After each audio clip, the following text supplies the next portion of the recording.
سلام كبرات تخطتلتي داسنا اكسترا نحجي ابستدالو علتو زيناتات ابسمران دق محرن زقات متكعتي دبداب كتما مقله املكيتو دكتور دبرصين زهابو حبريتا كسي ابلعلو وتهدرات فدرالن تقاومو ايرتراويان تقارنا بنروين كال انزدهسس زيناتات حيزلكم مصيلخو ابزا چانل ني وتر تخطتلتن مخان دما سبسكرايب كتغبرو بخبري يقدمكم تمالي مشيتاب كتماتات اسمران دق محرن كبيد نتاغو 5 سمعه تغليصو ازي اب كبابتن كتماتات ميسايل بمعلابو زغاطم دمص كخون زلعله تخولو الله وزبحال فصامخه زتفلالي نبرتن ايتن كتماتات كم سمعو وي تغليصو زركب نزا عملكيتو خاين باس امريكا باسمراب زوصو ناي تطنققو ملختي كبابي ساعه 8:24 دقائقن ناي مشت دمص كبيد نتاغو 5 سمعه بمغلاص مبغس يدما كابتا كتما وصاي كخون كم زخيل يغليصو زركب بتوسخ دما مع كان زينا جانس فرانس بريس نتز تتوكوسه كاب تግራይ زنقل الروكيت يختبل ዲፕሎማሲኛታት ጠቂሰያ ነቲ ዜና ዘርጊሓ ዘላ ከሳብ ሕጂ ብወገን ሰብ መዚ ኤርትራ ዝኾነ ዝወፀ መግለጽ ዘየለ ኮይኑ ብጀካ ዚያ በስመራ ዘጋጠመ መጥቃዕቲ ኸኣ ሓንቲ ግራድ ወርድ እትበሃል ኣብ ናይ ጸጥታ ንጥፈታት ኣመልኪታ ጸብጸባት እትዘርግሕ ማዕከን ኣብ ከተማ ደቂ መሓረውን መጥቃዕቲ ሚሳይል ኣጋጢሙ ከም ዘሎ ያሓቢራ ኣብ ክልቲአን ከተማታት ማለት ኣብ በስመራን ደቂ መሓረን ዘጋጠመ መጥቃዕቲ ከሳብ ሕጂ ኣብ ሰብን ንብረትን ዘውረዶ ጉድኣት ኣሎ ድየለን ዝኾነ ዝተፈልጠ ነገር የለን ነዚ ኣጋጢሙ ዘሎ መጥቃዕቲ ኣመልኪታ ኸኣ ማዕከን ዜና ሮይተርስ ኣብ ዝሃቦት ሓበሬታ እቲ ናይ ሚሳይል መጥቃዕቲ ከም ዘጋጠመ ከም ዘረጋገጸት ግን ምስ ሰብ መዚ ኤርትራ ይኹን ሰብ መዚ ሕወሓት ከተራኸብ ፈቲና ከም ዘይሰለጠያ ገሊጻ ዘላ ከምዚ ዝከር ቅድሚ ክልተ ሰሙን ብተመሳሳሊ መንገዲ ኣብ ኣስመራ መጥቃዕቲ ናይ ሚሳይል ኣጋጢሙ ዝነበረ ኮይኑ ኤርትራ ኸኣ ነቲ ናይ ሚሳይል መጥቃዕቲ ዝኾነ መልሲ ከይሃበት ክትሓልፎ እያ ተራእያ ኣብቲ ሕጂ ራብዓይ ሰሙኑ ክገብር ቀሪቡ ዝርከብ ውግእ ሰራዊት ፈደራልን ሓይልታት ትግራይን መራሕቲ ትክልል በተደጋጋሚ ኤርትራ ንሰራዊት ኢትዮጵያ ትድግፋላ ብምባል ክኸሱ ዝጸንሑ ኮይኖም ኤርትራ ገና ኣብ ውሽጣዊ ጉዳይ ኢትዮጵያ ኢድ የብለይን ክትብል እያ ነቲ ክስ ክትነጽጎ ጸኒሓ ዘላ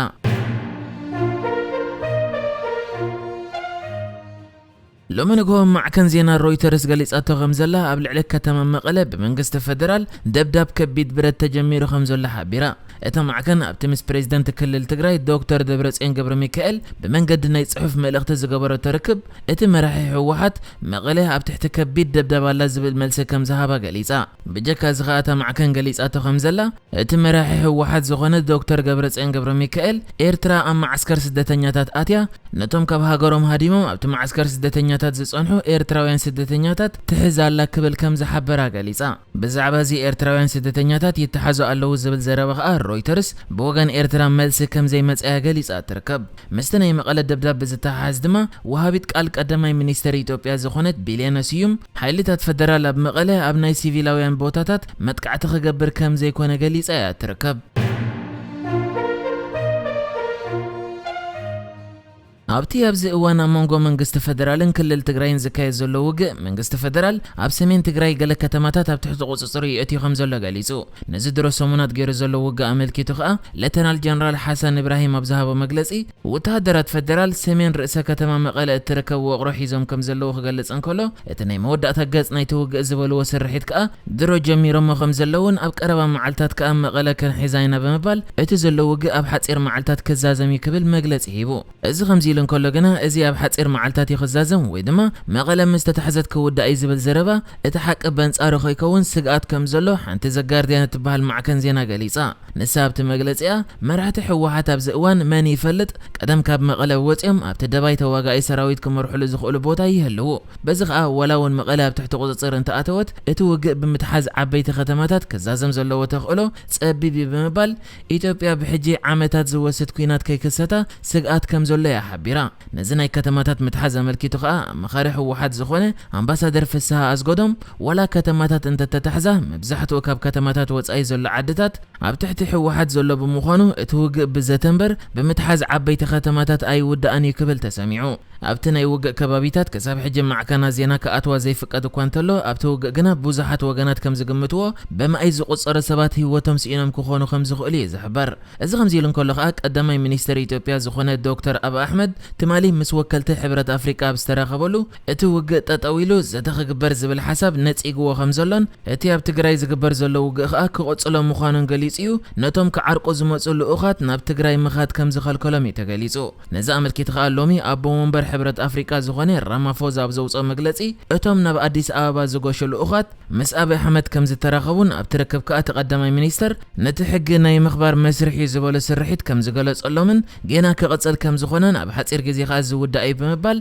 ዘተ ካብ ምግባር ተቆጢቡ ኣሎ ብምባል ሕብረት አፍሪካ ሕጂ እውን ብዕለ ቀዳማይ ሚኒስተር አብይ አሕመድ ዘተ ምግባር ከም ዝነጸገ መግለጺ ኣውጽኢ ዘሎ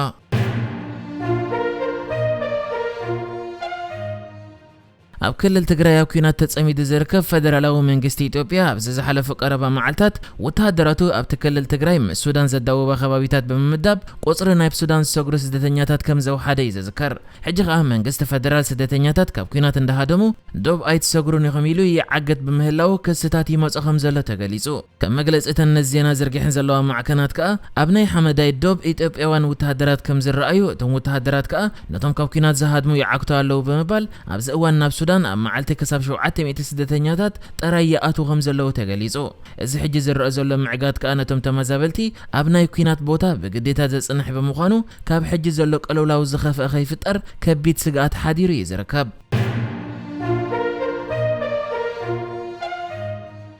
تمالي عربي 27 حدار 2020 ኣብ ከተማ ኦስሎ ኖርዌይ ኤርትራውያንን ተጋሩን እቲ ኣብ ኢትዮጵያ ዝካየድ ዘሎ ኩናት ደው ክብል ዝጽውዕ ሰላማዊ ሰልፊ ኣካይዶም እቶም ተሳተፍቲ እቲ ብዕለት 4 ሕዳር ኣብ ትግራይ ዝጀመረ ድሮ ኣሽሓት ሰላማዊ ህዝቢ ኣማዛቢሉ ዘሎ ኣስታት 3 ሰሙን ዝገበረ ኩናት ዝኸፍአ ሞትን ህልቂትን ከይኸተለ ብህጹጽ ደው ክብል ብምጽዋዕ ነቲ ኩናት ጠጠው ክብል ዝጽውዕ ጭርሖታት ባንዴራን ሒዞም ኩናት ሞትን ዕንወትን ዘስዕብ ተግባሪ ብምባል ደው ክብል ብዘተኸፍታሕን ጸዊዖም ፖለቲካዊ ፍልያት بزتنبر بكينات أي فتحين بمبال أزم سلفنياتات أبتاز نبرولا كتما ناي نوبل شلمات سلام زتقبل قدامي مينيستر أبا أحمد نتب محبرسب عالم أهقرا وتكالات زقربو لزولو كينات تطويلون نزات الزبل صاوعيد كقبليو أتحساسي بمزركبو كم زفلت أبز أوان بسنكز تفات إرزولو كينات أستات 4 شح زبوص سدتنياتات دوب سجيرم أما عسكرات سدتنياتات السودان يمزركبو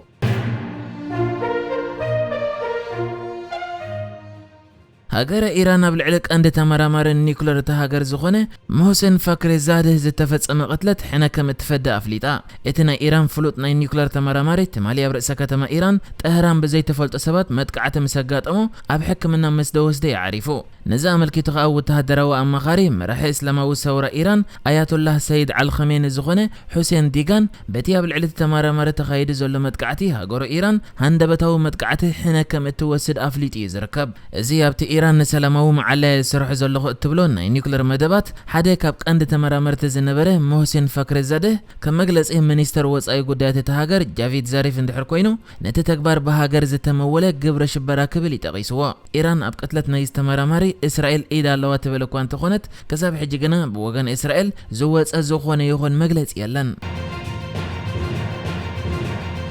نحجز تدالو الزيناتات ازينيرو بكالك سب نرغب سلام نعخم